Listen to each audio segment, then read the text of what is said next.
What is going on, guys? Welcome back to the cave. Um, the divisional round is completely over, and this may be like my first video on here to talk about. So let's go through you know, our hellos. Hi, guys. I'm Eli. I cover sports such as football, basketball, a little bit of baseball, and combat sports as we go. So I hope to see you guys follow this journey.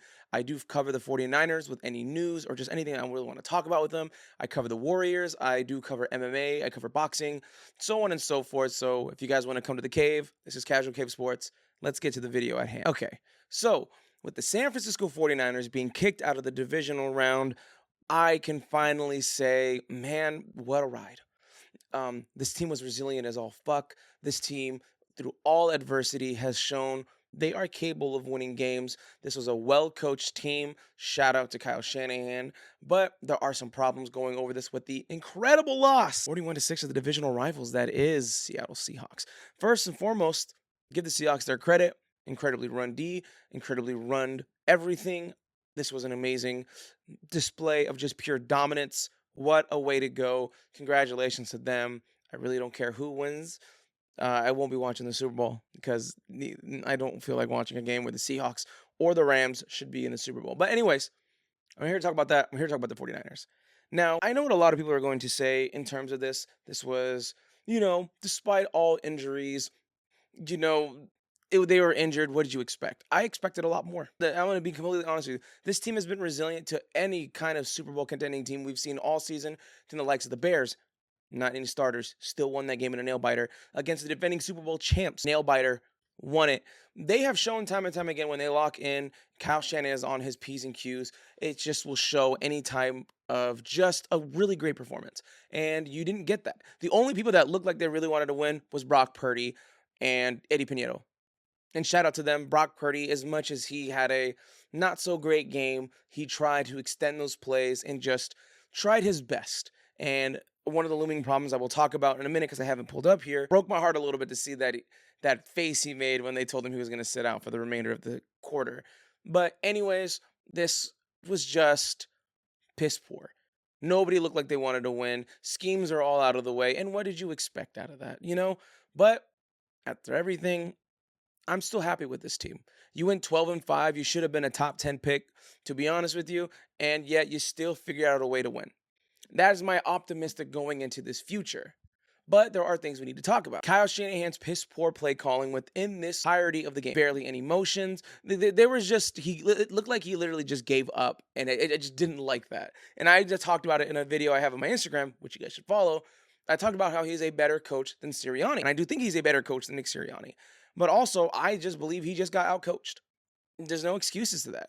And this team has to go into a lot of looming problems that go into this next season, but it's also still a very optimistic season if they can get these things right. Now, going into this, there's a lot of looming things that need to go with the 49ers going into the future, and that is literally just to go and get an offensive line. Quite literally, how many single times now have the Niners O-line just, without Trent Williams, take Trent Williams out of the place, has the O-line let these Niners down?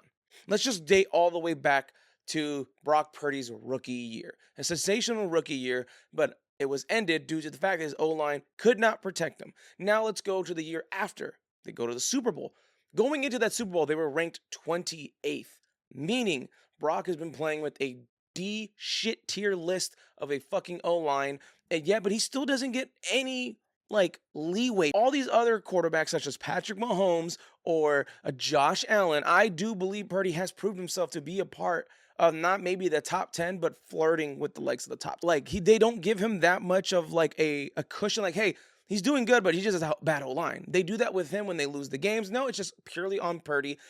And because he's not a top round pick, they don't care. But this has been a looming problem for years now. It can even date back to the Jimmy G years. This O-line has just always been atrocious. And I'm going to be honest with you, I'm not going to say Kyle Shanahan nor John Lynch is on the hot seat.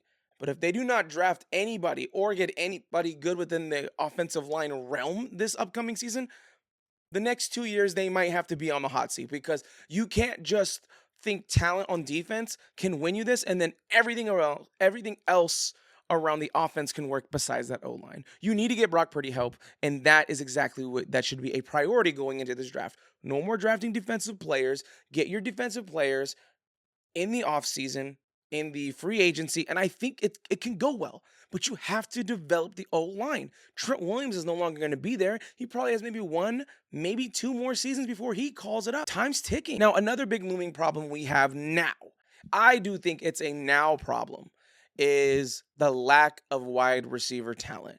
Now, looking at the stat sheet with the Seattle game, take away Jake Tonjes. I'm looking at this right now. You take away Jake Tonjes, Christian McCaffrey, and Kyle Juszczyk because they're not wide receivers. They are the only ones that ever produced. Jake Tonjes with 59 yards, Christian McCaffrey with 39 yards, and Kyle Juszczyk with 11. Juwan Jennings was your leading receiver with 23 yards. Everybody else had nothing on. The likes of Ricky Pearsall has now coming into question now, and it's only going to be his third season in the league. Now you can give him the excuse of his rookie season. He got shot. He didn't have reps with Purdy. He couldn't do this. He couldn't do that. Had a full offseason with Purdy, and you've been injured the entire time. There is not a single game where he's just been consistent. He has shown it that he's been great and he's been good, but he's not shown that he is the wide receiver option number one. Especially with the likes of what we're going to talk about with Brandon Ayuk. It just doesn't look like he's just that guy.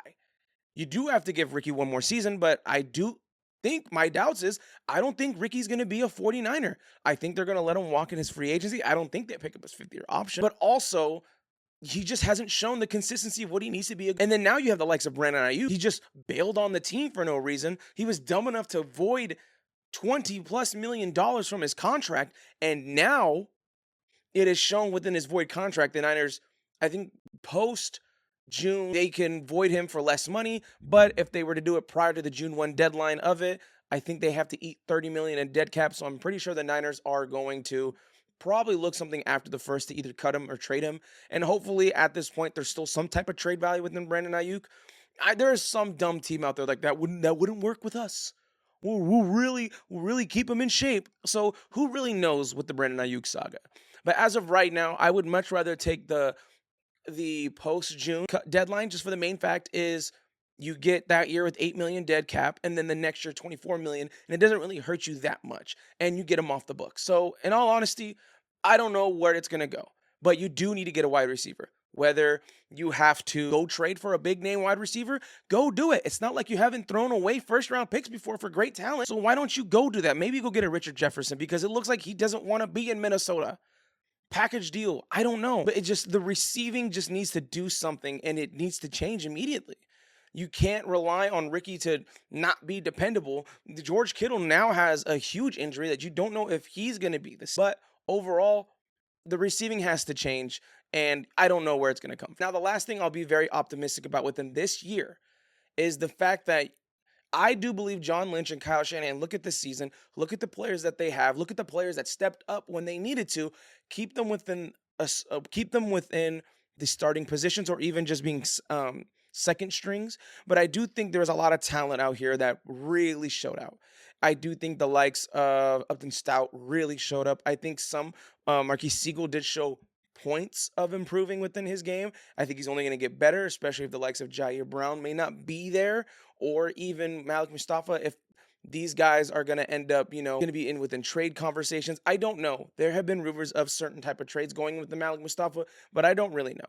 But the defensive presence really did miss Hufanga and Dre Greenlaw. It just sucks that you left. There are so many players that just dropped off from the 49ers this season. But I do like how the D-line looked. As much as it was the worst D-line in the league, there is hope.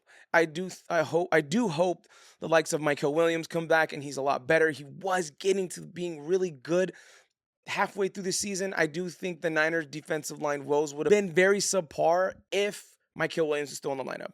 But your second round pick, I do think give Killian Farrell a fucking contract. He was really good for a while. And D. Winters, he's just really green, and you just hope Fred Warner just brings him back and really guides him to being a really great outside linebacker. But that's kind of what I just have right now. I think it's just very optimistic that the Niners have a lot of talent they can reach from. I do think Jake Tonjes was a really great out of the blue player that stepped up really well. Shout out to Mac Jones. I do believe they might trade Mac Jones just to get some trade value out of him.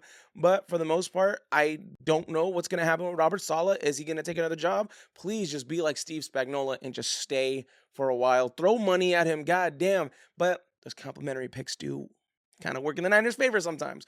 But for the most part, I genuinely think the Niners have a very, very, very bright future. I do think they should be the favorites if they're healthy.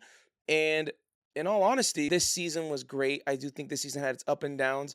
I did think the Niners played absolute piss poor. I don't care about injuries. You were resilient against a Super Bowl champ, a defending Super Bowl champ, I should say, that had 9 all pros. They were just badly coached.